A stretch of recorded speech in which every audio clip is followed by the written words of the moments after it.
Yes. तो देखो बच्चों, क्वेश्चन फर्स्ट में दे रखा कि lithium and fluorine are smaller in size while caesium and iodine are bigger because. ठीक है, तो इसका ऑप्शन आपका डी ऑप्शन होगा। कितने बच्चों ने डी ऑप्शन किया है? ठीक है, बिकॉज देखो रीजन बहुत ही क्लियर है, आपको पता होना चाहिए कि जब हम टॉप टू बॉटम जाते हैं तो साइज बच्चों इंक्रीज करता है बिकॉज सील्डिंग इफेक्ट। ठीक है, प्लस आपके जो प्रिंसिपल सेल है, नंबर ऑफ सेल्स है, वो भी इंक्रीज करती हैं। ठीक है, तो जो नीचे के एलिमेंट है बच्चों, हेलोजन फैमिली के अंदर आयोडीन मिलेगा और एल्किली मेटल्स के अंदर आपको सीजियम मिलेगा। ठीक है, तो आपको वो ऑप्शन आपको देखना होगा कि पहला है कि आपका ये higher number of energy levels are introduced and the attraction is more towards the nucleus. ठीक है, तो आपकी जितने ज्यादा नंबर ऑफ सेल्स होंगे तो बेटा अट्रैक्शन वहां पे कैसा होगा? लो होगा ना, लेस अट्रैक्शन होगा ना। न्यूक्लियस के साथ आउटरमोस्ट इलेक्ट्रॉन का जो अट्रैक्शन होगा वो लेस हो जाएगा अगर आपका साइज बड़ा होगा। ठीक, ये तो आपका नहीं हो सकता wrong statement. The nuclear charge and attractive force increase down the group. तो डाउन द ग्रुप जाते हैं बच्चों, तो यहाँ पे आपका जो अट्रैक्टिव फोर्स है ना, ये ऑब्वियसली आपका डिक्रीज करता है, तो ये आपका इंक्रीज नहीं करता है, ये भी correct. The increase in nuclear charge is the same as that in the number of electrons. ठीक है, तो इसमें बोला है कि जो न्यूक्लियर चार्ज है, मतलब न्यूक्लियर चार्ज का मतलब बेटा जो न्यूक्लियस के पास चार्ज है, और न्यूक्लियस के पास बच्चों चार्ज कहाँ से आता है? नंबर ऑफ प्रोटॉन से आता है। ठीक है, जो आपका पॉजिटिव चार्ज है, जिसको अपन बाद में जेड इफेक्टिव भी बोलते हैं। ठीक है, जो आउटरमोस्ट इलेक्ट्रॉन्स को लेकर डिफाइन किया जाएगा, is the same as that in the number of electrons. तो नंबर ऑफ इलेक्ट्रॉन्स के रिस्पेक्ट में आपका जो न्यूक्लियर चार्ज है, क्या वो इंक्रीज करता है? ऐसा तो नहीं है बेटा। ठीक है, साइज बढ़ता जाएगा, तो न्यूक्लियर चार्ज है वो कहीं ना कहीं आपका डिक्रीज ही करेगा। ठीक, यस, तो ये भी इनकरेक्ट हो जाएगा। जो आपका लास्ट ऑप्शन है down the group the skinning effect. Skinning effect का मतलब बच्चों सिग्मा, जिसको अपन लोग स्किनिंग कांस्टेंट ही बोलते हैं। आप लोग निकालते हो ना, Z star is equal to Z minus sigma. ठीक है, total nuclear charge minus sigma निकालते हैं। ठीक है, डिफरेंट ऑर्बिटल्स को लेके। More than the increase in the nuclear charge, hence there is increase in size, obviously. ठीक है, सील्डिंग इफेक्ट का बेसिक मतलब है, स्क्रीनिंग का बेसिक मतलब है रिपल्शन, है ना, फोर्स ऑफ रिपल्शन। ठीक है, यस, तो आपका डी ऑप्शन यहाँ पे करेक्ट बैठेगा। नेक्स्ट क्वेश्चन देखते हैं। यस, नेक्स्ट क्वेश्चन है which of the following transition involves maximum amount of energy. तो मैक्सिमम अमाउंट ऑफ एनर्जी बच्चों कौन सो करे? यस, तो इसमें आपको यहाँ पे यस डी ऑप्शन किया है कुछ बच्चों ने, बिल्कुल Sakshi you are correct, D option आपका बिल्कुल सही है। डी ऑप्शन कितने बच्चों ने किया है? दो बच्चों ने किया है, ओके। यस, बिल्कुल बिल्कुल। देखो, आपको थोड़ा सा मैं एक्सप्लेन कर देता हूँ, ठीक है, आपको समझ में आना चाहिए कि बच्चों यहाँ पे इसने ये बोला है कि मैक्सिमम अमाउंट ऑफ एनर्जी। ठीक है, तो यहाँ पे देखो आपका m+2 से m+3 में जा रहा है। तो भाई ये कहीं ना कहीं पहले आपका कैटायनिक आपका न्यूट्रल एटम होगा m कन्वर्ट होगा m+1 के अंदर, किसकी हेल्प से बच्चों? आयनोस एनर्जी बन के हेल्प से। और आयनोस एनर्जी बन का मतलब आप जो एनर्जी सप्लाई करते हो आउटरमोस्ट इलेक्ट्रॉन्स को इन्फिनिटी पे शिफ्ट करने के लिए, है ना। इन्फिनिटी का मतलब बच्चों होता है 2 to 3 सेंटीमीटर किसी भी पर्टिकुलर इलेक्ट्रॉन्स के लिए। ठीक है, यस, इन्फिनिटी पे शिफ्ट करने के लिए, फोर्स ऑफ अट्रैक्शन को ब्रेक करने के लिए। तो आप जो एनर्जी उसको माइनस एनर्जी बोलते हैं। फिर m+1 से बच्चों m+2 में गया होगा। ठीक है, और आपने पढ़ा होगा सक्सीसिव आयनाइजेशन एंथैल्पी कॉन्सेप्ट पढ़ा होगा आपने। तो वहां से भी हम निकाल सकते थे कि बेटा m+2 से m+3 में जाएगा, तो जाने के लिए यहाँ पे maximum amount of energy supply करनी पड़ेगी, बिकॉज बहुत डिफिकल्ट होगा इस m+2 इलेक्ट्रॉन्स को बाहर निकालना। समझ में आ रहा है? बिकॉज यहाँ पे जो जेड इफेक्ट होगा, जो आपके न्यूक्लियस का जो अट्रैक्टिव फोर्स होगा जो भी बचे इलेक्ट्रॉन्स के लिए, वो बच्चों मैक्सिमम होगा, बहुत मैक्सिमम होगा, जिसकी वजह से इलेक्ट्रॉन निकालना काफी डिफिकल्ट होगा। तो आपका ये ऑप्शन बन सकता है। ठीक है, ये आपका देखो यहाँ से बताया कि m+1 से आपका m+2 में डिफाइन किया जा रहा है।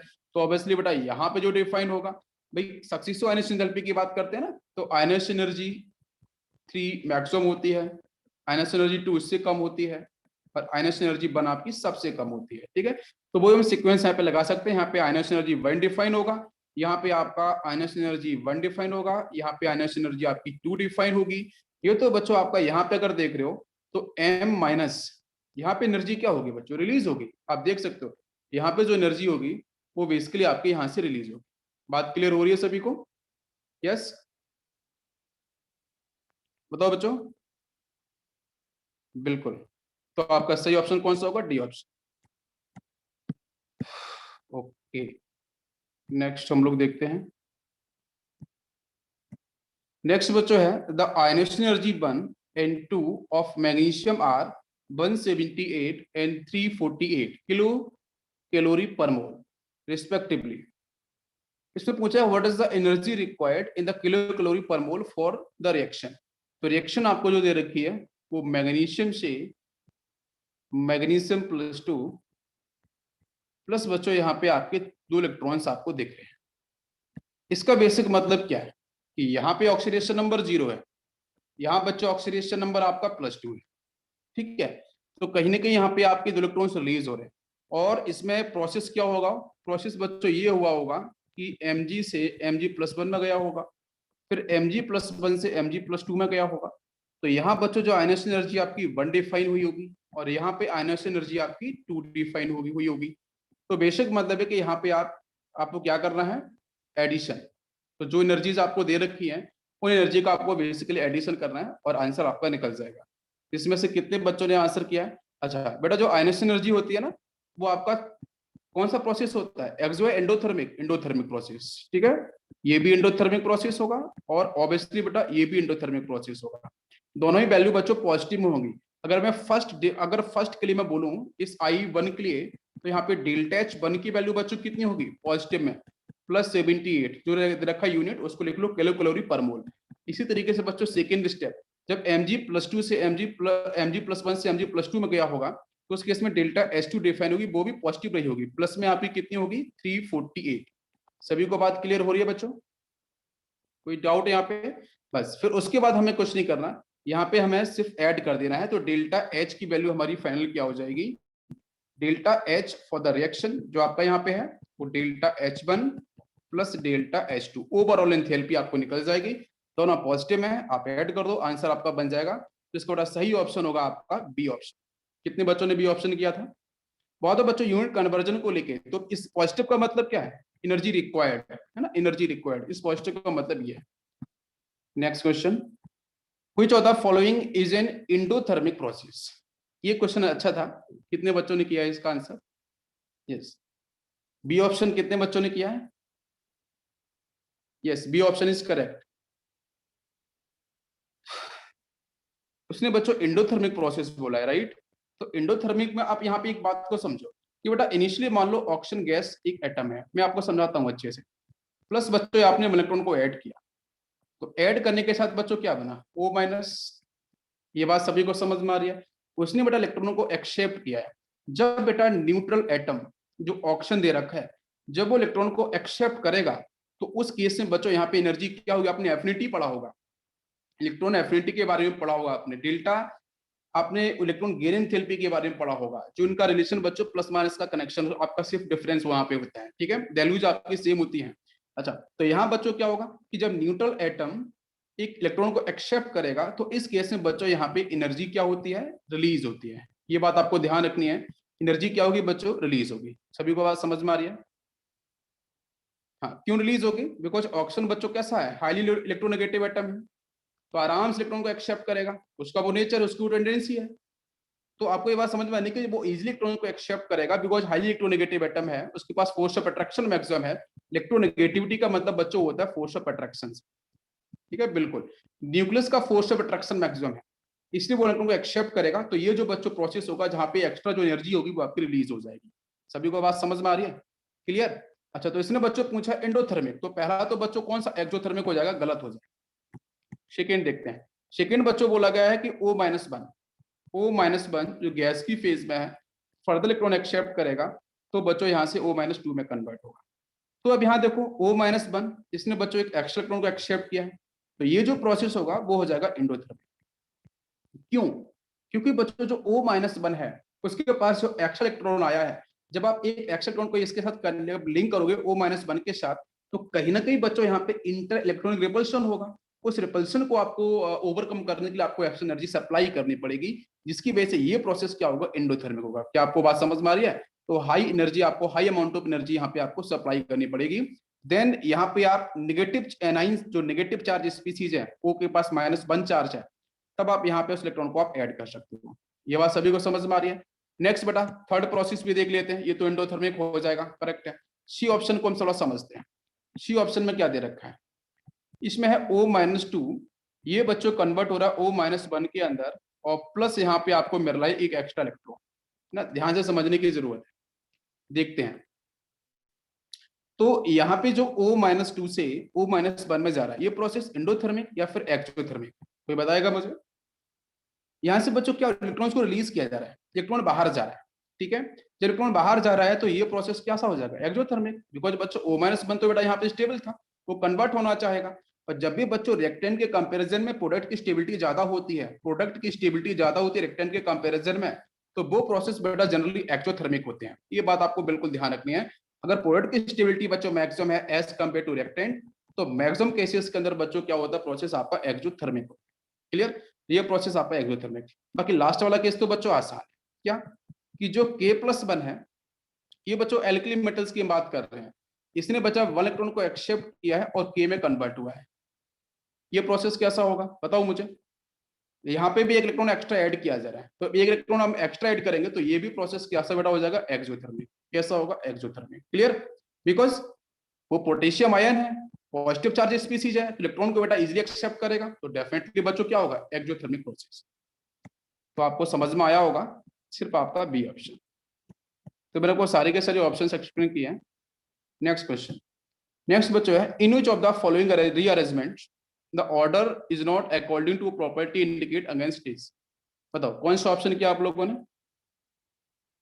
यस बच्चों, इसने पूछा है कि not according to following properties जो आपको दे रखी है ना, उसके बेस पे। तो फर्स्ट ऑप्शन को जरा ध्यान से देखो आप, ऐसे आप लोगों ने सी ऑप्शन किया है, ए ऑप्शन किया है, इसने बेटा इसने पूछा कि नॉट, है ना, ऑर्डर इज नॉट, मतलब आपको जो स्टेटमेंट देना है वो फॉल्स स्टेटमेंट को सर्च करना है। क्या आपको मेरी बात समझ में आ रही है, आपको वो स्टेटमेंट बताना होगा कि जो प्रॉपर्टीज सामने लिखी है डिक्रीजिंग ऑर्डर ऑफ साइज, क्या एग्जैक्टली यही बैठता है, ये आपको बात समझ में आनी चाहिए। इसका डिक्रीजिंग ऑर्डर ऑफ साइज क्या होना चाहिए, उसने इनकरेक्ट पूछा ना, नॉट अकॉर्डिंग। तो सबसे बड़ा साइज बच्चों किसका होता है बताइए मुझे, इसके पास मैक्सिमम नेगेटिव चार्ज हो। अरे भाई यहाँ पे आप एक पीरियड को लेके भी अगर आप डिस्कस कर रहे हो तो पीरियड को लेके भी तो हम एक्सप्लेन कर सकते हैं। तो जिसके पास नेगेटिव चार्ज मैक्सिमम होगा, रिपल्शन मैक्सिमम होगा बेटा, साइज सबसे बड़ा होगा, देन F माइनस का आ जाएगा। देन इसके बाद अगर आपको देखेंगे तो सोडियम प्लस, नेक्स्ट आपका यहाँ पे मैग्नीशियम +2। जितना ज्यादा बच्चों पॉजिटिव चार्ज होगा वहां पे जेड इफेक्टिव उतना ज्यादा होता है ना, आपको ये बात पता है। जितना ज्यादा बच्चों पॉजिटिव चार्ज होगा वहां पे जेड इफेक्टिव की वैल्यू उतनी ज्यादा होगी, जिसका मतलब वहां पे साइज आपका ऑब्वियसली छोटा होगा। तो बिल्कुल सही है, तो करेक्ट स्टेटमेंट आपको दे रखा है। उसने बच्चों पूछा नॉट अकॉर्डिंग, तो पहला तो नहीं होगा, हालांकि सही स्टेटमेंट, उसने गलत वाला पूछा।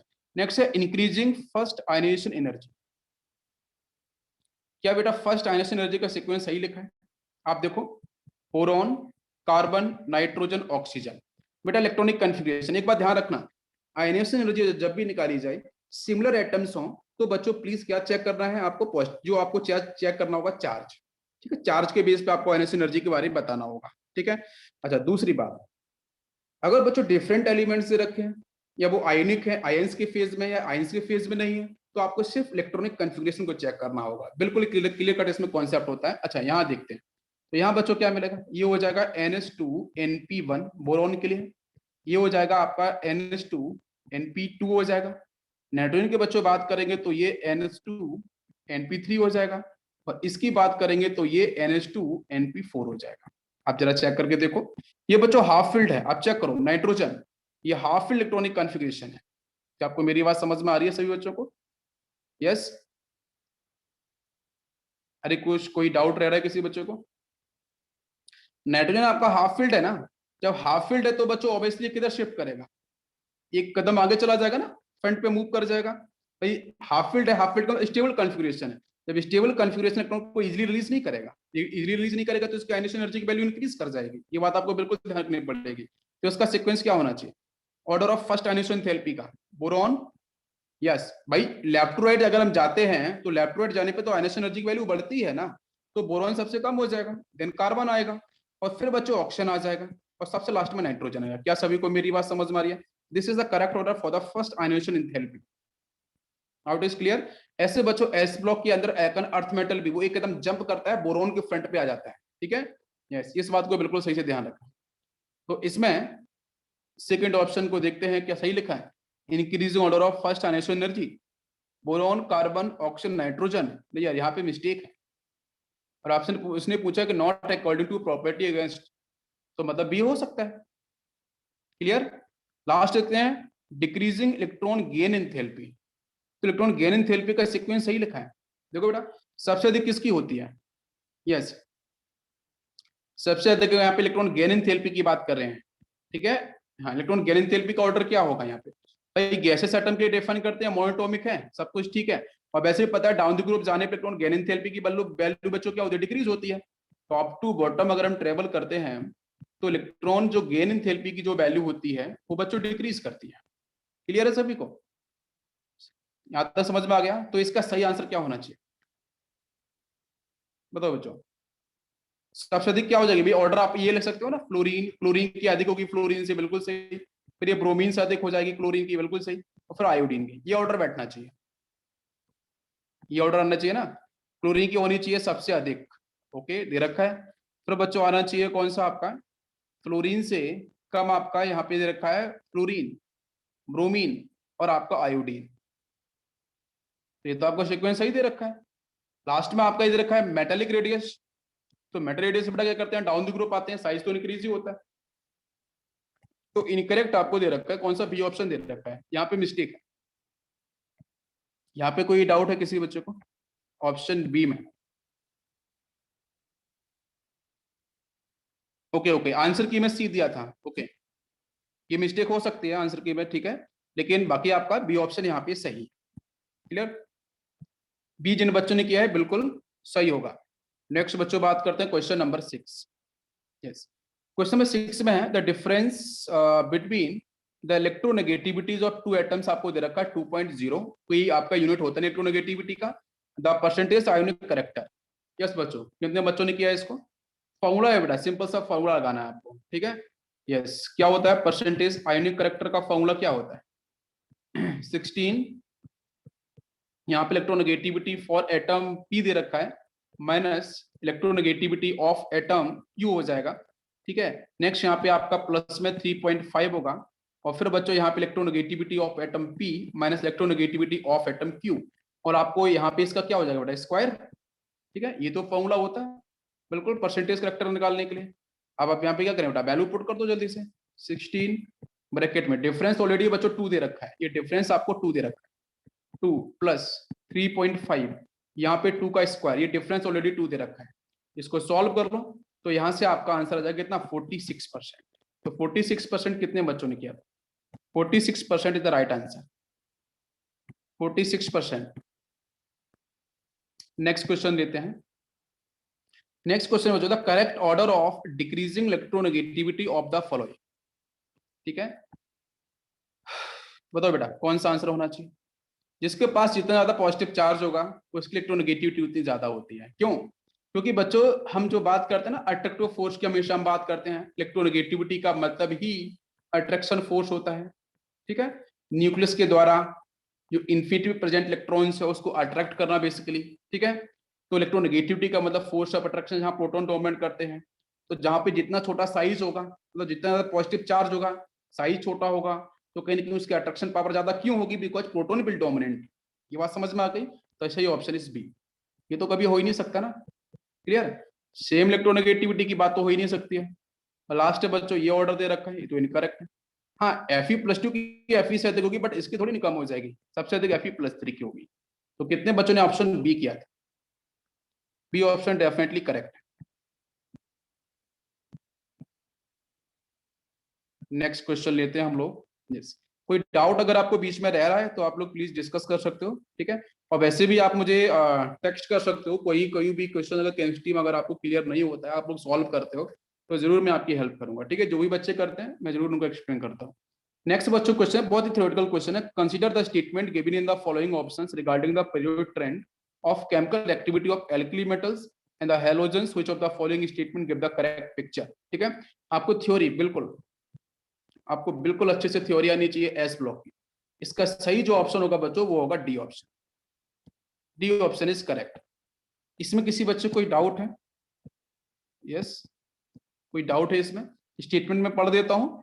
Yes, the reactivity decrease in the alkali metals but increase in the halogens with increase in atomic number. बेटा सारा का सारा कॉन्सेप्ट आपका जेड इफेक्टिव के ऊपर है, रिएक्टिविटी के ऊपर है ना, इलेक्ट्रोपॉजिटिविटी इलेक्ट्रोनेगेटिविटी। आप सॉल्व कर सकते हो, आसान था वो तो।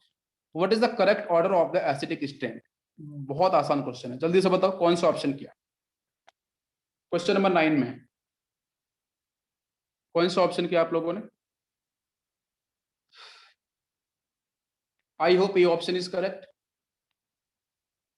आपको पता होगा बेटा, पीरियड, जब हम पीरियड के अंदर बच्चों ट्रेवल करते हैं तो क्या होता है? पीरियड के अंदर जब आप ट्रेवल करोगे, और ऑब्वियसली बच्चों यहाँ पे ऑक्साइड्स दे रखे हैं, अगर आप चेक करोगे तो क्या होगा?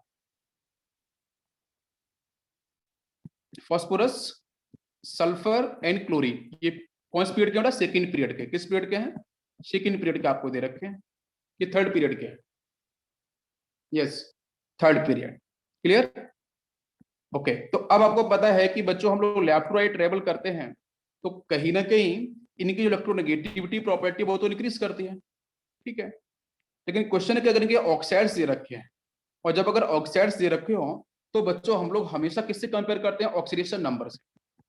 Acidic strength directly proportional to oxidation state या ऑक्सीडेशन नंबर, जब बच्चों एक ही पीरियड से एलिमेंट दे रखे हो। ये आपको बात बिल्कुल समझ रही है, तो आप फटाफट से निकाल पाओगे बेटा। यहाँ पे क्लोरीन का Cl2O7 दे रखा है, हाईएस्ट ऑक्सीडेशन नंबर वाले आपको दे रखे हैं, और लेफ्ट टू राइट जाने बच्चों आपको जो एसिडिक करेक्टर है, जो एसिडिक स्ट्रेंथ है, वो भी तो इंक्रीज करती है। तो आपका सही ऑप्शन क्या होगा? Cl2O7, देन SO2 हो जाएगा, देन आपका P4O10। एक्चुअली आपका फास्फोरस पेंटाऑक्साइड डायमेरिक फॉर्म आपको दे रखी है, P2O5 हम लोग लिखते हैं इसको, ठीक है।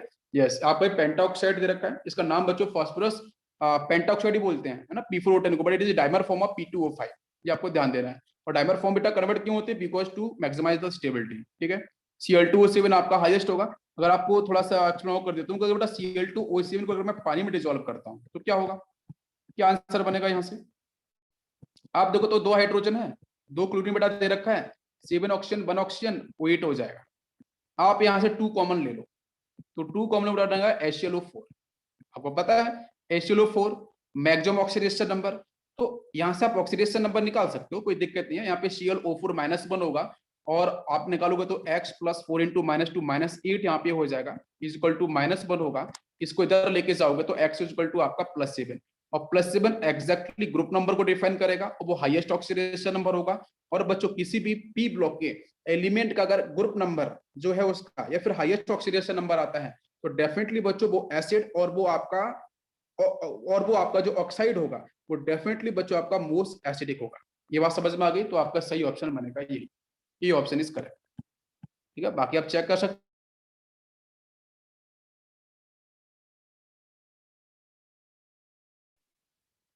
नेक्स्ट क्वेश्चन की तरफ चलते हैं हम लोग। Question number 10। क्वेश्चन नंबर 10 में जो दे रखा है, bring out the false statement. False statement हमारा कौन सा? बताओ कौन सा ऑप्शन किया आप लोगों ने?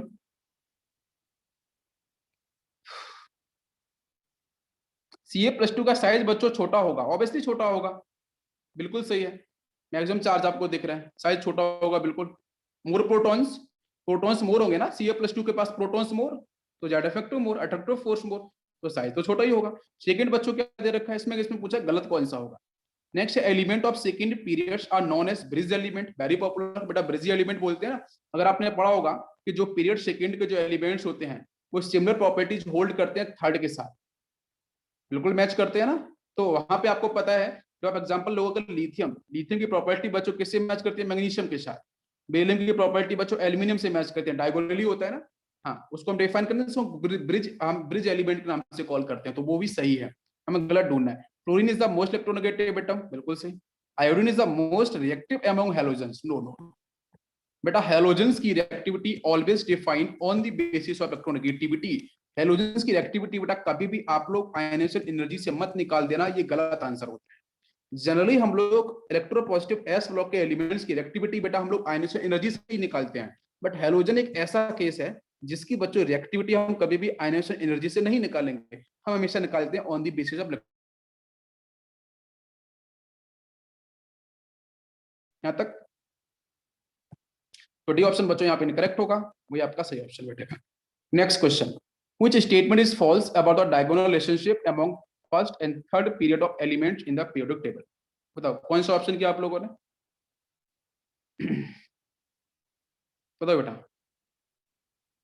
फॉल्स पूछा उसने ना, गलत कौन सा होगा पीरियड सेकंड और पीरियड थर्ड को लेके? क्या बच्चों एटॉमिक साइज आपके सेम होते हैं? सी ऑप्शन किया है। ओके, सी ऑप्शन बिल्कुल ऑलमोस्ट करेक्ट है आपका, सी ऑप्शन बिल्कुल सही है, कोई गलत नहीं है, सी ऑप्शन बिल्कुल करेक्ट है। एक्चुअली यहाँ जो क्वेश्चन पूछ रहा है बेटा, फर्स्ट एंड थर्ड जो पीरियड है, ये पूरी तरीके से बेटा डायगोनल रिलेशनशिप के ऊपर क्वेश्चन आ सकता है, और जनरली आता भी है नीट के अंदर। आपको ध्यान रखना होगा कि पीरियड सेकंड पीरियड को बेटा जब भी रिलेट करेगा, आपको डायगोनल रिलेशनशिप को अच्छे से याद होना चाहिए, उनकी प्रॉपर्टीज आपको समझ में आना चाहिए। क्लियर?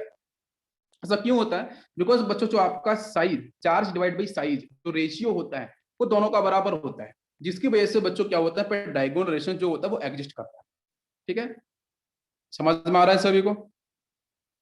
तो भाई ऑलमोस्ट यहाँ पे बोला है साइज एटॉमिक आपका ऑलमोस्ट सेम होगा, बिल्कुल सही है बेटा। रिलेशनशिप की बात कर रहे हैं, बिल्कुल डायगोनल रिलेशनशिप फॉलो किया जाता है। तो यहाँ पे पीरियड सेकंड पीरियड थर्ड के जो एलिमेंट्स हैं similar size, almost similar size. Electronegativity बच्चों ऑलमोस्ट सिमिलर होती है, सेम इलेक्ट्रोनेगेटिविटी होती है, same size similar size, electronegativity same होगी। एंड बच्चों पोलराइजिंग पावर है ना, वो भी लगभग बच्चों क्या होती है, वो भी आपकी सेम होती है। तो इसमें बोला है नॉट सेम, इसलिए आपका सी ऑप्शन इनकरेक्ट होगा। समझ में आया सभी को? बेसिक प्रॉपर्टीज बेटा है आपकी एनसीईआरटी की। नेक्स्ट क्वेश्चन, क्वेश्चन नंबर 12, बहुत अच्छा क्वेश्चन है, बताओ कितने बच्चों ने इसको सॉल्व किया है?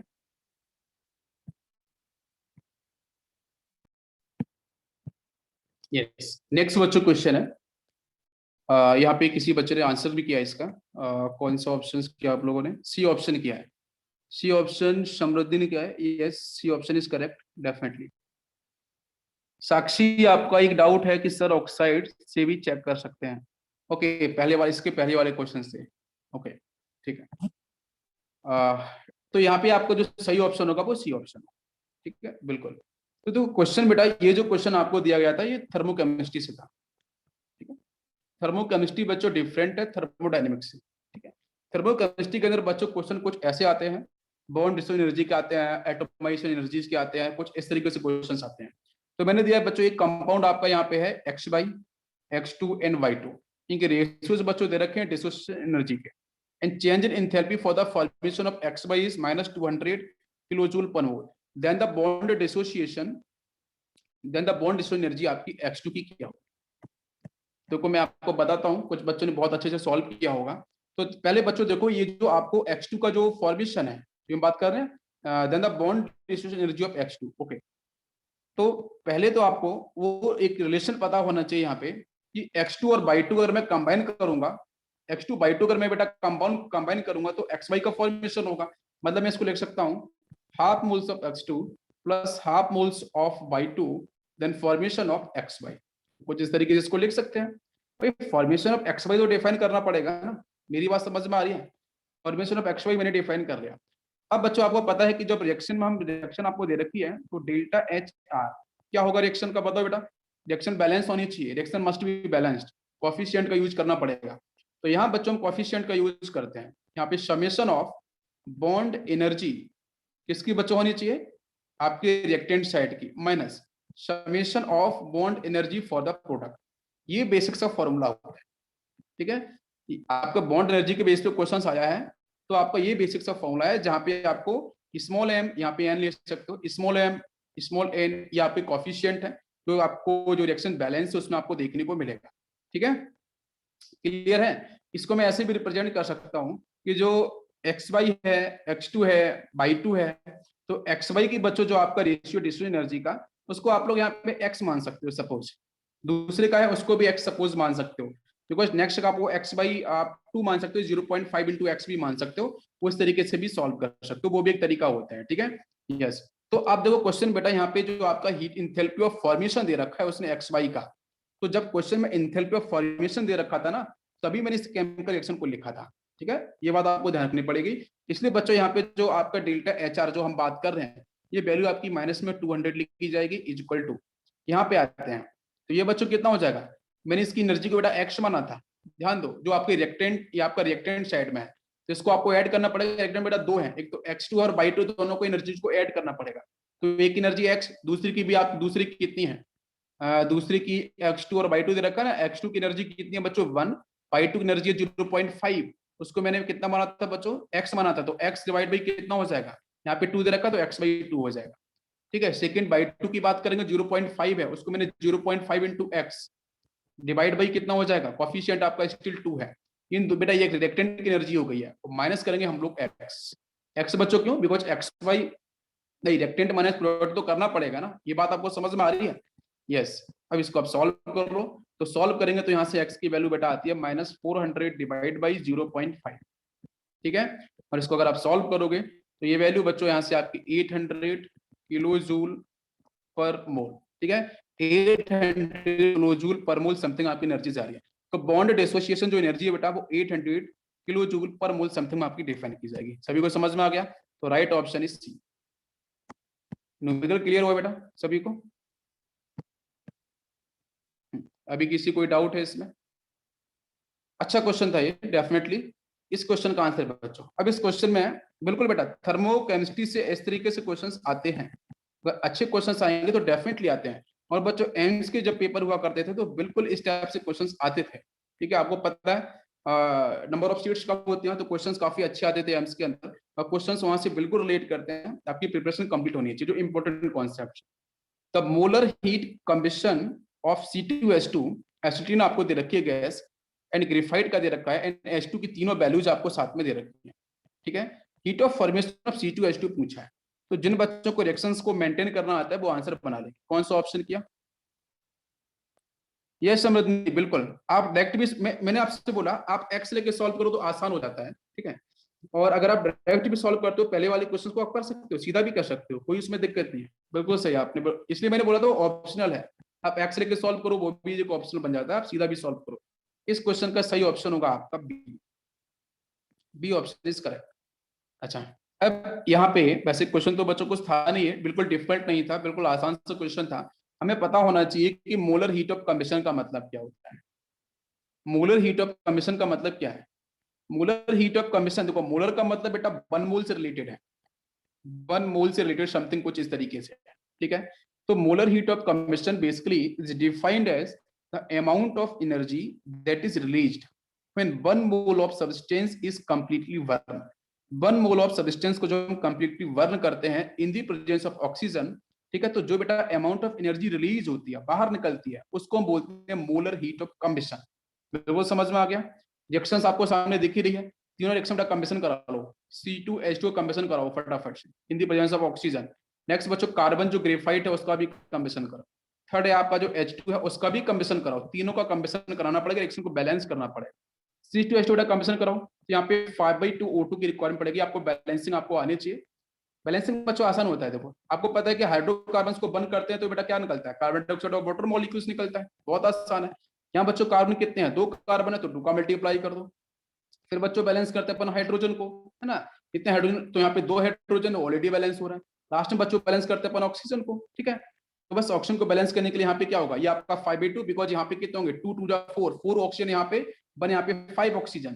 तो बच्चों आपको 5 ऑक्सीजन तो 5 इधर बनाना पड़ेगा, तो 5/2 का मल्टीप्लाई, सिंपल सा होता है। और जहाँ पे क्वेश्चन करने बेटा इसके लिए जो डेल्टा H1 जो दे रखा है उसकी वैल्यू बच्चों कितनी है, -310.62 किलो कैलोरी। इसी तरीके से बच्चों ग्रेफाइट के साथ बात करेंगे, ये तो बेटा आसान है, सीधा CO2 गैस रिलीज होगी आपकी। और इसलिए आपकी डेल्टा H2 कितना दे रखा है, ध्यान दो जरा क्वेश्चन के अंदर, माइनस में दे रखी है वैल्यू बेटा, माइनस में 94.05 किलो कैलोरी। और तीसरी स्टेप जो दे रखी है जहाँ बेटा हाइड्रोजन, इसको अपन बर्न करते हैं तो हाफ मोल्स ऑफ O2 लेंगे, जहां से बच्चों direct 1 mole of water molecules आपका बन जाएगा। और यहाँ पे आपकी जो डेल्टा H3 की जो वैल्यू दे रखी है ये बच्चों है माइनस में 68.32 किलो कैलोरी। तीनों वैल्यू समझ में आ गई? बिल्कुल सिंपल सा है, कोई कंफ्यूजन किसी बच्चे को? यस।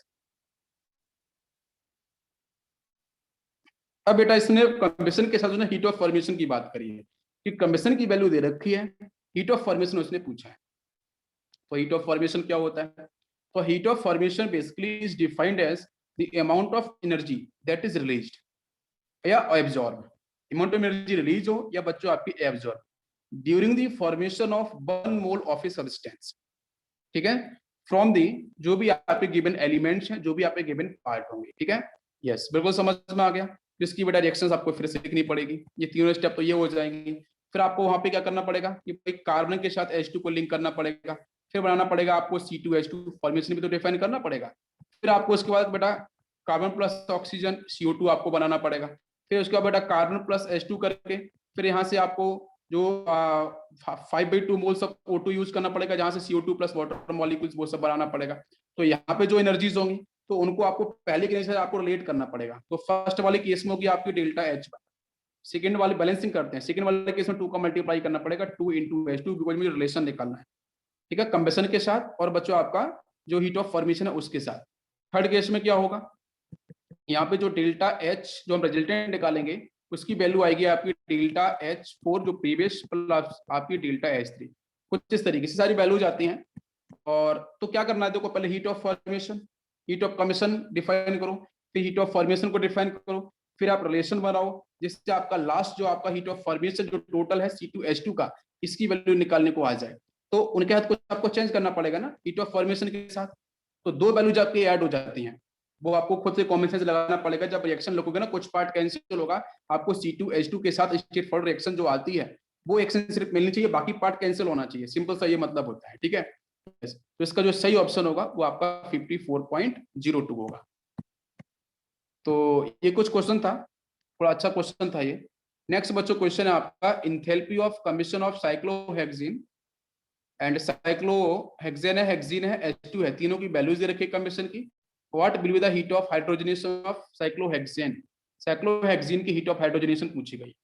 यस, कौन सा ऑप्शन किया आप लोगों ने, ये भी क्वेश्चन काफी अच्छा था, ठीक है। इसका जो सही ऑप्शन आएगा वो बच्चों आना चाहिए ए option, A option will be correct. तो इसमें भी आपको वही करना पड़ेगा कि पहले आपको जो जो कमीशन प्रोसेस है ना वो डिफाइन करना पड़ेगा। C6H12 का कमीशन प्रोसेस पहले डिफाइन करो, तो उसके लिए एंथैल्पी वैल्यू आपको दे ही रखी है। फिर बच्चों आपका C6 नेक्स्ट क्या है, साइक्लोहेक्सीन है, साइक्लोहेक्सेन है, साइक्लोहेक्सीन है, तो हेक्सीन का मतलब 2 हाइड्रोजन कम हो जाएंगे तो C6H10 हो जाएगा, इसका भी कमीशन आपको डिफाइन करना पड़ेगा, ठीक है। यस, और दोनों की बच्चों आपकी एंथैल्पी वैल्यूज यही रखी है। और फिर इसने पूछा है कि what will be the heat of hydrogenation of cyclohexene ना, और H2 का भी दे रखा है, तो H2 का भी आपको कमीशन करना पड़ेगा। तो तीनों की एंथैल्पीज दे रखी हैं, क्लियर, ओके। और लास्ट में पूछा है कि आपका जो hydrogenation heat of hydrogenation of cyclohexene क्या होगा, मतलब C6H10 प्लस H2 ये कन्वर्ट होगा C6H12 के अंदर। बस आपको इसकी डेल्टा H की वैल्यू निकालनी है, ऊपर तीनों की डेल्टा H की वैल्यू आपको दे रखी है। तो इन तीनों रिएक्शन के साथ इन तीनों को पहले तो बेटा प्लीज बैलेंस करना पड़ेगा, बैलेंस आप बिल्कुल ध्यान से करना, इन तीनों को बैलेंस करो, बैलेंस करने के बाद किसी कोफिशिएंट का मल्टीप्लाई करना पड़े तो कर लो आप, कोई दिक्कत नहीं, इनको कैंसिल आउट करना पड़ेगा। और कैंसिल आउट करने के बाद आपको फाइनली ये क्वेश्चन मिलनी चाहिए जो मैंने नीचे लिखी है, अब समझ में आया। तो ऊपर वाले क्वेश्चन का बेटा जो आपने किया है, तो जो आपको वैल्यूज दे रखी होंगी ना डेल्टा H की, इंथैल्पी की, उनके साथ भी आपको वही मल्टीप्लिकेशन करना होगा, एडिशन सब्ट्रैक्शन करना होगा, और रिजल्टेंट आपको आंसर मिलेगा। मतलब बेसिकली मैं ये बताना चाह रहा हूँ कि आपको रिएक्शन इस तरीके से क्वेश्चंस अगर आते हैं, आप रिएक्शंस लिख लो, उनको बैलेंस कर लो, उनकी इंथैल्पी की वैल्यू दे रखी है, अब किस रिएक्शन में कितने का मल्टीप्लाई करना है, आपको डायरेक्शन पता है कि मुझे निकालना क्या है, मुझे ये वाली रिएक्शन निकालनी है। उन तीनों रिएक्शंस की हेल्प से उन तीनों के साथ क्या किया जाए कि लास्ट रिएक्शन आपकी निकल के आ जाए, वो आपको खुद से दिमाग लगाना पड़ेगा। और उसको आप वैल्यूज दे रखी है, मल्टीप्लिकेशन करो तो नीचे आपको वही करना पड़ेगा, एडिशन सब्ट्रैक्शन आपका जो भी हो, एडिशन हो सब्ट्रैक्शन हो, करो आप, रिजल्टेंट आपको निकल के आ जाएगा। तो मेरे हिसाब से आपको क्या करना पड़ेगा, ध्यान दो कि जो आपकी ये अगर ये रिएक्शन फर्स्ट थी, ये सेकंड थी, ये थर्ड थी, तो सेकंड और थर्ड को आपको ऐड करना पड़ेगा, सेकंड थर्ड को आपको ऐड करना पड़ेगा, फर्स्ट वाले का सब्ट्रैक्शन करना पड़ेगा। आपको रिएक्शंस को लिख लेना, सेकंड और थर्ड को आपको ऐड करना पड़ेगा, और मैंने इसको सॉल्व किया था, सेकंड और थर्ड को ऐड करो और फर्स्ट वाले को आप सब्ट्रैक्ट कर दो, सब्ट्रैक्ट करोगे आंसर आपको मिल जाएगा। और यहाँ पे विद सिंबल आपको जो वैल्यूज है वो आपको लिखनी पड़ेगी, ठीक है। तो यहाँ पे मैं कर देता हूँ कि सेकंड थर्ड को ऐड करने का मतलब वो था -3800 प्लस में माइनस में 241, फिर यहाँ पे आपका माइनस में 39, आपका यहाँ पे क्या है 20, ठीक है 3920। बस इसको सॉल्व करेंगे अपन, तो यहाँ से उठा -121 किलो जूल पर मोल आपको वैल्यू निकल के आएगी, वो आपका B option, sorry A option, A option negative वाला है वो आपका सही है। नेक्स्ट क्वेश्चन देखते हैं। यस, यहाँ तक क्लियर हुआ सभी को? बताओ बच्चों।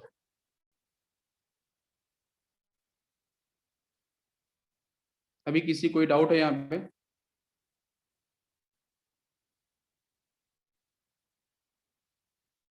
नेक्स्ट क्वेश्चन, चलो बताओ इसका आंसर क्या होगा। ये क्वेश्चन यहाँ पे दे रखा है आपको। इस क्वेश्चन में आपको जो दे रखा है कि gas is allowed to expand at a volume at a constant temperature. ठीक है, बिल्कुल, from a volume of 1 litre to 5 litre. ठीक है, गैस बच्चों आपके बेसिकली यहाँ पे क्या हो रही है, एक्सपांड कर रही है। ठीक, और टेम्परेचर आपका यहाँ पे कैसा है, कांस्टेंट है। Against the external pressure of 0.5 atm, if the gas absorbed 200 joule of heat from the surroundings, what were the values of Q, heat, work done and delta E? इन सब के वैल्यूज आई 1 atm की value भी आपके 101 joule. तो इसका सही ऑप्शन होगा B option. B option is correct. ठीक है, थोड़ा देख लेते हैं इस क्वेश्चन के अंदर। आपको पहले डब्ल्यू निकालना है। क्या क्या क्वेश्चन दे रखा है? प्रेशर आपको दे रखा है, बिल्कुल, दो एक्सटर्नल प्रेशर, पी एक्सटर्नल दे रखा है 0.5 एटीएम, वॉल्यूम में चेंज हुआ है 1 से 5 में, बिल्कुल सही। तो डब्ल्यू इक्वल टू बेटा आप निकाल सकते हो ना। अरे बात समझ में आ रही है? और क्यू बच्चों यहाँ पे क्या है, हीट एब्जॉर्ब हो रही है। ये सारी बातें समझ में आनी चाहिए। पॉजिटिव में है ना, प्लस 200 जूल का मतलब क्या है, प्लस 200 जूल का मतलब हीट एब्जॉर्ब हो रही है। ठीक है, हीट इज एब्जॉर्ब, भाई पॉजिटिव दे रखा है, ये आपको दिमाग में आना चाहिए। तो डब्ल्यू इक्वल टू बच्चों minus P external into delta we. तो आपका पी एक्सटर्नल कितना है बेटा, माइनस में 0.5 लिखना पड़ेगा। देखो एक्सटर्नल है ना, 0.5 इंटू चेंज कितना हुआ है 1 से 5, तो 5 माइनस 1 लिखना पड़ेगा चेंज। ठीक है, यस, ये हो जाएगा माइनस में 0.5 इंटू 4। अपन सॉल्व करेंगे तो बेटा यहाँ से आ जाएगा माइनस में 2 लीटर एटीएम। प्रेशर है ना, माइनस 2 लीटर एटीएम हो गया। इसके बाद अगर बच्चों यहाँ पे कुछ ऑप्शन के अंदर उसने डब्ल्यू को जूल में दे रखा है, तो जूल में कन्वर्ट कर लेते हैं। देखो रिलेशन दे रखा है आपको 1 एटीएम इक्वल टू 101 जूल, बस चेंज कर लो इसको। तो अब यहाँ से आपको क्या करना होगा, -2 के साथ 101 का मल्टीप्लाई करो, तो यहाँ से आ जाएगा माइनस में 202 जूल। 202 माइनस वाला आना चाहिए, माइनस वाला कौन सा है बेटा, ये दे रखा है, ये तो पॉजिटिव में नहीं होगा, ये पॉजिटिव में नहीं होगा। यहाँ पे आपका W 200 क्यों दे रखा है, गलत है ये तो आपका बी ऑप्शन तो पहले ही दिख रहा है ना, यहीं से W निकालते ही पता चल जाएगा, -202। W निकालो आंसर दिख जाएगा, बाकी Q और डेल्टा ही निकालने की जरूरत भी नहीं पड़ेगी, अगर आपको मैं सिंपल तरीका बताऊं। बाकी उसके बाद आप नेक्स्ट भी वैल्यूज निकाल सकते हो। आपने W निकाला, फिर बच्चों आते हैं फर्स्ट लॉ ऑफ थर्मोडायनेमिक्स पे। तो वहां बच्चों क्या होता है, Q equal to del E minus W. ठीक है, del E minus W, W तो हम लोग निकाल चुके हैं, बस Q आपको यहाँ पे दे रखी है, तो डेल ई की वैल्यू आपको निकल के आ जाएगी। डेल ई इक्वल टू बच्चों क्या हो जाएगा, Q प्लस डब्ल्यू। अरे यही तो होगा, देखे ना बेटा, delta E equal to W हो जाएगा ना प्लस में, यस बिल्कुल सही है। तो Q की वैल्यू बच्चों कितनी है, 200 एब्जॉर्ब हो रही है। डब्ल्यू बच्चों कितना आया था, माइनस में 202 आया था, बस इसको सॉल्व कर लो, तो माइनस में 2 जूल आपको मिल जाएगा। तो मतलब डेल्टा ई की वैल्यू 2 जूल।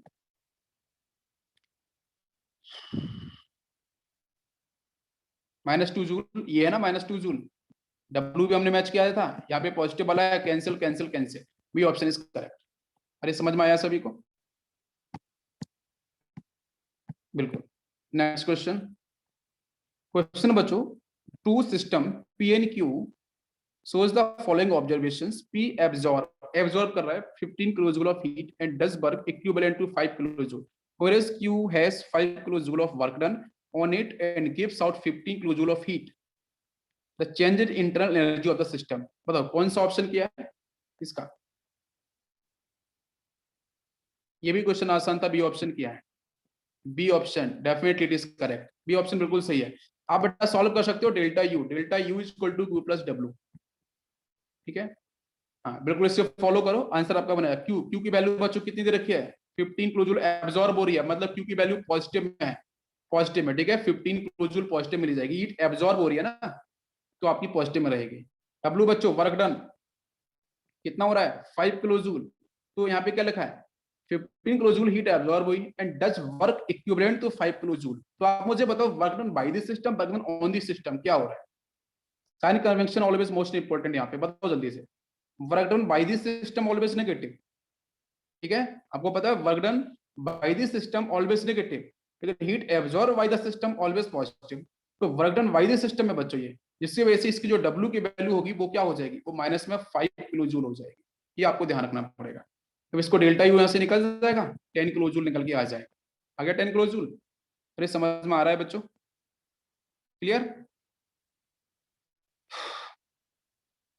ये तो आपको पी को लेके हुआ, फिर क्यू को लेके निकालो, दोनों बातें क्लियर। पी को लेके निकालो, क्यू को लेके निकालो, दोनों का आंसर आपका बन जाएगा। अब क्यू पे आ जाओ, तो क्यू के लिए बेटा वही क्वेश्चन फॉलो करो। अब सेकंड सिस्टम के लिए, तो यहाँ पे क्यू बच्चों क्या होगा बताइए मुझे। Gives out 15 kilo joule, gives out मतलब क्यू की वैल्यू नेगेटिव में आएगी, हीट रिलीज हो रही है ना, क्यू आपका नेगेटिव में। लेकिन डब्ल्यू बच्चों क्या होगा, वर्क डन ऑन इट बोला गया है, मतलब पॉजिटिव में आएगा, +5। रिलेशन आपके सामने है, वैल्यूज रखो तो यहाँ से -10 निकल के आ जाएगा। बस बेटा प्लीज आप इक्वेट करो, सीधा आंसर बी हो जाएगा। क्लियर हो गया सभी को? इंटरनल एनर्जी के बारे में बात कर रहे हैं तो वही तो एक रिलेशन होता है फर्स्ट लॉ थर्मोडायनेमिक्स से। Next question, question number 17, 1 mole of an ideal gas expand adiabatically from volume of 1 litre to a volume of 6 litre against vacuum. तो वैक्यूम के साथ तो बच्चों जीरो होती है, तो ये कैंसिल और ये जीरो लिखा है, दोनों के लिए जीरो कैसे हो सकती है? आगे बढ़ो यहाँ पे, the constant pressure of 1 atm, the value of delta U under two conditions are respectively. इसके लिए जीरो नहीं होगी यार, इसके लिए तो वैल्यू आपको निकालनी पड़ेगी, ठीक है। वो आपका W इक्वल टू पहले फॉलो करो माइनस, भाई आप ये बात, वो एडियाबैटिक प्रोसेस है तो इसमें आपकी Q की वैल्यू जीरो होती है, और adiabatic process Q equal to zero, तो डेल्टा U की वैल्यू आपकी सीधी W के इक्विवेलेंट हो जाएगी, ठीक है। वैसे डेल्टा U जो होता है वो Q प्लस W होता है ना, but for the adiabatic process Q की वैल्यू जीरो, तो आपका यहाँ से जो डेल्टा U हो जाएगा वो आपका W आ जाएगा, ठीक है। ये सारी इक्वेशन बनानी पड़ेगी, फिर वर्कडन पे आ जाओ, माइनस पी एक्सटर्नल इनटू आपको डेल्टा भी करना पड़ेगा, ठीक है। अगर वैक्यूम की बात करते हैं तो पी एक्सटर्नल जीरो होता है, for the vacuum P external is zero, तो आपका वर्कडन ऑब्वियसली बच्चों जीरो सीधा हो जाएगा। लेकिन दूसरे के लिए बेटा क्या हो रहा है कि भाई चेंज हो रहा है, 6 लीटर से 1 लीटर, तो 5 का चेंज होगा, समझ में आ रहा है? वेरी क्लियर हो रहा है बेटा? तो यहाँ पे आपका जो वर्कडन होगा वो क्वेश्चन कुछ निकल के आएगा, तो मतलब जीरो तो दोनों में नहीं हो सकता, A option will be correct, A option यहाँ पे आपका बिल्कुल सही होगा। नेक्स्ट क्वेश्चन, यस, इस क्वेश्चन का आंसर बताओ बेटा। Question number 18, graph. ये क्वेश्चन बहुत अच्छा है, मतलब अगर आप मैं बोलूं तो ये क्वेश्चन मतलब आप रिवीजन के लिए रख सकते हो, वैसे बहुत अच्छा क्वेश्चन है, अच्छे लेवल का क्वेश्चन। इसका आंसर किसी बच्चे ने किया है, क्वेश्चन नंबर 18, इसका बी ऑप्शन करेक्ट आएगा, बी ऑप्शन इसका करेक्ट आएगा, ठीक है। मैं ग्रुप पे इसका जो एक्सप्लेनेशन है वो मैं शेयर करूंगा, ठीक है, मैं सॉल्व करके आपको भेज दूंगा। वैसे बहुत ही आसान है, आप इसको एडियाबैटिक प्रोसेस के साथ जब रिलेट करते हैं बेटा, एक बात ध्यान दो, जब एडियाबैटिक प्रोसेस के साथ रिलेट करते हैं, एक बात ध्यान दो, एडियाबैटिक प्रोसेस का बेसिक मतलब क्या है कि सिस्टम जो है बेटा वो इंसुलेटेड है, ठीक है। और इंसुलेटेड का मतलब ये है कि सराउंडिंग के साथ जो हीट है वो बच्चों के अमाउंट ऑफ हीट, तो एब्जॉर्ब और रिलीज वो दोनों आपकी जीरो होगी। तो एडियाबैटिक प्रोसेस के अंदर जब वर्क एक्सपेंशन, मतलब एक्सपेंशन वर्क डन की बात की जाती है, एडियाबैटिक प्रोसेस के अंदर वर्क डन एक्सपेंशन की बात की जाती है, तो बच्चों आता है यहाँ पे आपका P1, यहाँ से P1 B1 इसके ऊपर gamma, that is equal to P2 B2, और इसके ऊपर बच्चों गामा, ये वैल्यू जाती है। इस फॉर्मूले से हम सॉल्व करेंगे। यहाँ पे P1 P2 क्या होगा बेटा, इनिशियल और फाइनल प्रेशर होगा, B1 B2 आपका क्या होगा, इनिशियल और फाइनल वॉल्यूम होगा। बाकी इसको हम सॉल्व करेंगे, तो यहाँ पे आपको रिलेशन मिलेगा, तो रिलेशन बच्चों वॉल्यूम के साथ आपको रिलेट करना पड़ेगा, ठीक है। यस, तो आपका यहाँ पे फिर कर्व बनाना पड़ेगा, कर्व से सॉल्व होगा, एक तरफ प्रेशर लेना पड़ेगा, एक तरफ वॉल्यूम लेना पड़ेगा, यहाँ पे P1 P2, यहाँ पे B1 B2, ये कर्व कुछ इस तरीके से मूव करेंगे, फिर इक्वेट करना पड़ेगा जहां से आपका बी ऑप्शन यहाँ पे करेक्ट होगा, इससे सॉल्व होगा। ये काफी अच्छा क्वेश्चन है, ठीक है, चलो B option is correct. Next question की बात करते हैं, यस, इसका आंसर किया किसी बच्चे ने, ये ऑप्शन विल बी करेक्ट, ये ऑप्शन इसका सही होगा। ये भी आसान क्वेश्चन था यार, इसमें नंबर ऑफ मोल्स वगैरह वो सब फॉलो करने थे, और लास्ट में जो उसने स्पेसिफिक हीट भी दे रखी थी उसने, क्यू पे निकालना था, तो क्यू आपका होता है M इंटू सी, ब्रैकेट में आपका T2 माइनस T1, ये आपको रिजल्टेंट फॉलो करना था, ठीक है। ये भी अच्छा क्वेश्चन था, जहां से आपको पहले तो वर्क डन निकालना पड़ेगा, वहां से फिर W आपका आ जाएगा, W आने के बाद फिर आपको Q जो आपको दे रखा है हीट, ठीक है, तो heat required to bring out work done, ठीक है, तो उसके लिए हम लोग Q equal to M into C, आपको डेल्टा T यूज करते हैं, उसका मतलब T2 माइनस T1 होगा, ठीक है। सी यहाँ पे जो ना स्पेसिफिक हीट है, सी आपका स्पेसिफिक हीट है, और वैल्यूज आपको दे रखी है, तो यहाँ से आपको m जो दे रखा है उसको पुट करेंगे, m आप निकाल सकते हो यहाँ से, m की वैल्यू निकाल पाओगे। m बच्चों क्या होगा भाई, वो मास ना, तो number of moles into molar mass कर दो यार सीधा। तो यहाँ पे 10 दे रखा है, आप देखो ध्यान से, ये देखो 10 मोल्स दे रखे हैं क्वेश्चन में। मोलर मास बच्चों यहाँ पे 18 हो जाएगा, आप देख लो, क्लियर है ना, वाटर मॉलिक्यूल है ना, 18 ही तो होगा, तो ये बच्चों कितना हो जाएगा, 180 ग्राम हो जाएगा सीधा, और उसको आप उठा के यहाँ पे यूज करो। अरे बात समझ में आ रही है, क्लियर। सी की वैल्यू बच्चों क्वेश्चन में ऑलरेडी 4 पॉइंट है, T2 minus T1, T2 given नहीं है, T1 आपको दे रखा है, T1 290 दे रखा है ना, 290 वो T1 दे रखा है, समझ में आया। अरे बताओ बच्चों, क्लियर हो रहा है। यस, यहाँ से आपको Q का रिलेशन निकल के आ जाए। अब यहाँ से Q का रिलेशन आ गया, Q आपको अननोन है, आपका T2 भी अननोन है, तो फिर उस केस में आपका जो Q वाला जो टर्म है उसको आपको जो प्रेशर और जो आपका डेल भी है ना, उसके साथ आपको रिलेट करना पड़ेगा, बिकॉज आपको पता है कि work done and the heat required दोनों बच्चों इक्वल, work done and heat required both are equal, तो वहां से हम क्या कर सकते हैं, P into del V use कर सकते हैं डायरेक्ट Q की जगह। तो फिर आपको यहाँ से हम लोग P इंटू डेल बी में आपका जो वर्क डन वाला टर्म है उसको हम सॉल्व करेंगे, T2 आपका यहाँ से निकल के आएगा, और उसका सही ऑप्शन होगा आपका ए ऑप्शन। इस तरीके से आपका सॉल्व होगा ये, ठीक है। तो इसके अंदर आपके मल्टीपल कॉन्सेप्ट हैं, ये आपको थोड़ा सा ध्यान रखना है। नेक्स्ट क्वेश्चन है, हाँ इस क्वेश्चन का आंसर क्या आया, ये तो बड़ा थ्योरी वाला क्वेश्चन था यार। The value of internal energy change minus del U of the system depend upon A option. Okay good, A option बिल्कुल सही है, थ्योरी है बेटा, ठीक है। एनसीईआरटी की थ्योरी आपको प्लीज पढ़ लो सारी की सारी थ्योरी को, अच्छे से सॉल्व हो जाएगा ये क्वेश्चन। ओके नेक्स्ट क्वेश्चन लेते हैं। Work done work was done in the expansion of ideal gas from 4 से लेकर बेटा 8 लीटर against a constant external pressure of 3 atm and used to heat up 2.0 moles of water, ठीक है, the specific heat of the water then the final temperature of the water, ठीक है। ये question आपको दे रखा है, यस सॉल्व किया किसी बच्चे ने, इसका बी ऑप्शन करेक्ट होगा, बी ऑप्शन इज करेक्ट। सबसे पहले तो आपको यहाँ पे पता है कि ये जो प्रोसेस बच्चों कैसा है, इरिवर्सिबल होगा। ये जो प्रोसेस यहाँ पे लिखा है ना कि against a constant external pressure of 3 atm, ठीक है, तो ये जो आपका जो प्रोसेस यहाँ पे होगा वो आपका इरिवर्सिबल प्रोसेस, जहां से पहले हम W निकालेंगे, तो W होगा माइनस में आपका पी एक्सटर्नल इंटू आपका डेल बी होगा, ठीक है। तो इसको आप पहले W को सॉल्व करो, W की वैल्यू निकल के आ जाएगी। पी एक्सटर्नल बच्चों कितना दे रखा है, चेक करो यहाँ पे, यस रिवर्सल है ना, तो आपको माइनस, हाँ वो 3 देखा है, 3 आएगा, माइनस यहाँ पे 3 हो जाएगा, इंटू डेल्टा वी कितना होगा 8 माइनस 4 मतलब ये 4 हो जाएगा, ठीक है। और बाकी आपको यूनिट भी ध्यान रखना पड़ेगा, तो यूनिट आप बाद में देख लेना किस तरीके से। तो यूनिट इसको आप सॉल्व करना, तो यहाँ पे जूल पर लीटर एटीएम, तो आपको वही 101.25 ये joule divide by 1 litre ATM, इसे आपको इसके साथ मल्टीप्लाई करना है, यहाँ से इसका W निकल के आ जाएगा, आप कैलकुलेशन करना है एक बार।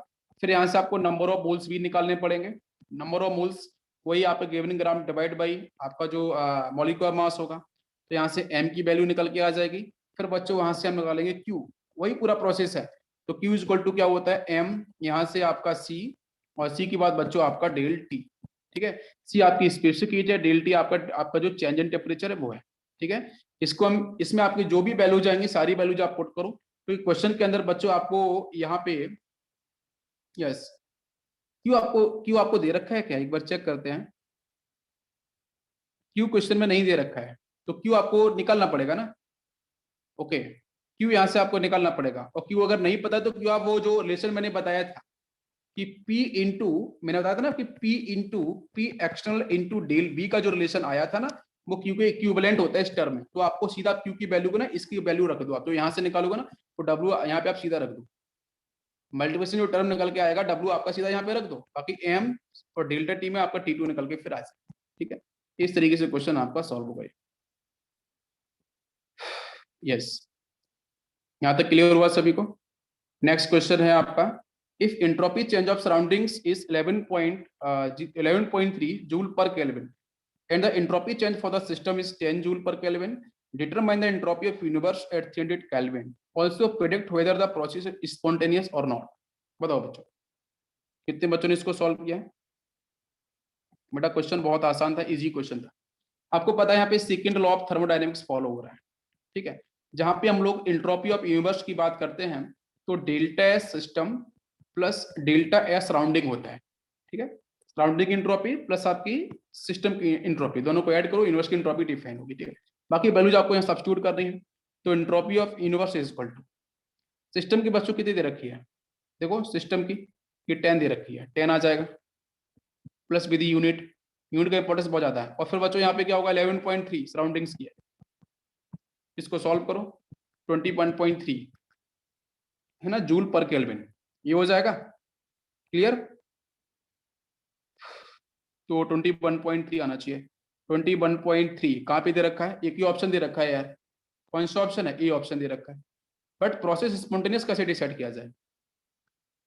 अगर बच्चों प्रोसेस स्पॉन्टेनियस होता है तो जो टोटल एंट्रोपी चेंज है यूनिवर्स की पॉजिटिव होती है। एक बात याद रखो, अगर आपका प्रोसेस स्पॉन्टेनियस हो रहा है तो इसका मतलब जो टोटल एंट्रोपी जो यूनिवर्स की निकल के आ रही है बेटा वो आपकी पॉजिटिव आनी चाहिए, और पॉजिटिव भी बच्चों निकल के आई है।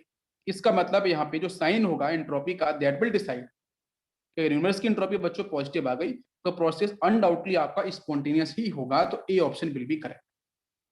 समझ में आया सभी को? क्वेश्चन कितना आसान था, बिल्कुल फॉर्मूला बेस्ड क्वेश्चन था।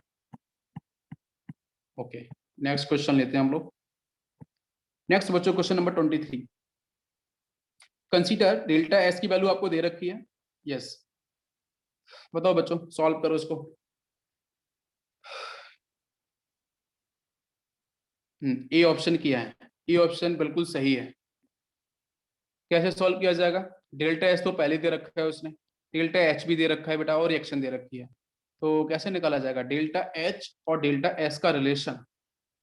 फर्स्ट लॉ ऑफ थर्मोडायनेमिक्स, उस पर जाना पड़ेगा, डेल्टा जी को हेल्प लेनी पड़ेगी, है ना, स्पॉन्टेनियस गिफ्ट फ्री के साथ वही बताएगा ना। भाई डेल्टा एच पता है अपन को, डेल्टा एस पता है, तो हमें फिर डेल्टा जी वाला रिलेशन डेल्टा एस का क्या होता है वो लिखना पड़ेगा। तो डेल्टा जी इक्वल टू होता है delta H minus T delta S, बस यहीं से आंसर बनेगा।